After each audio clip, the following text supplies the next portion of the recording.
አለይኩም ወራህመቱላሂ ወበረካቱ። የዩቲዩብ ተከታታዮች ሰላም ናቸው? እንዴት ናቸው? አለ አልሐምዱሊላህ፣ እኔ ጋር ሁሉ ሰላም። ዛሬ ይዤላችሁ የመጣሁት ከልያ አብረን እንሰራ ነው። ለከልያ እዚህ ጋር 2 ዱቄት ነፍቼ ያዘጋጀሁት ጨምሬያለሁ።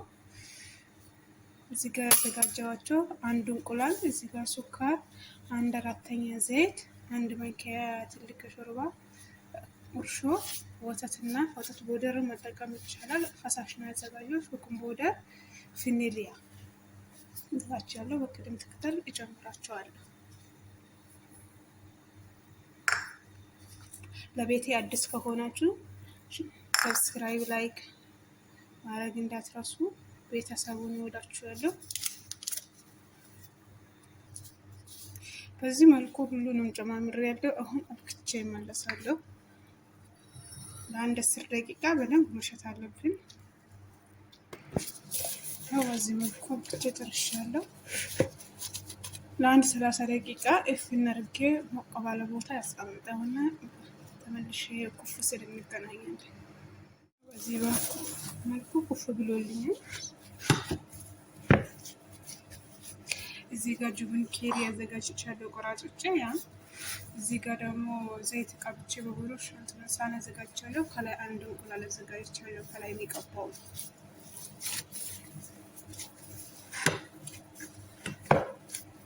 እንደዚህ ያርኩኝ እንትንዋጥ አየሩን አስነፍስበታለሁ። በዚህ መልኩ እያረኩ እሳቱ ሲነካው ስለይከፈት እንደዚህ ዝግት እያረኩ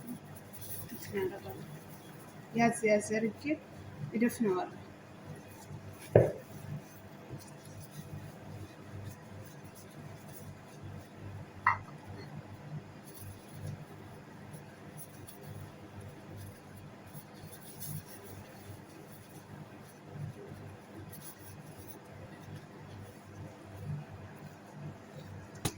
በዚህ መልኩ ጨርሻለሁ።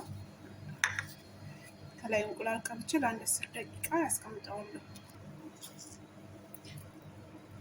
ስምስም ያረኩኝ። እናንተ በቤት የሚበሉላችሁ ጥቁር አዝሙድ ማድረግ ይቻላል። የተለያየ ነገሮች ማድረግ ይቻላል። እኔ ይሄንን ነው የምዳረገው። በዚህ መልኩ አልቆዋችኋለሁ። ቪዲዮ ከተመቻችሁ ላይክ፣ ሼር፣ ሰብስክራይብ ማድረግ አትርሱ። ለምትሰጡኝ ሀሳብ አስተያየት በጣም ከልብ አመሰግናለሁ።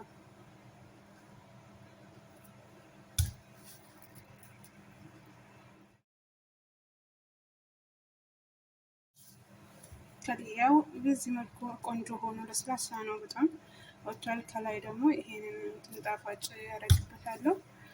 ሼርም ሱካርም አድርጎ ማድረግ ይቻላል። ለጊዜው እኔ ለዛሬ ይሄን ነው የምጠቀመው።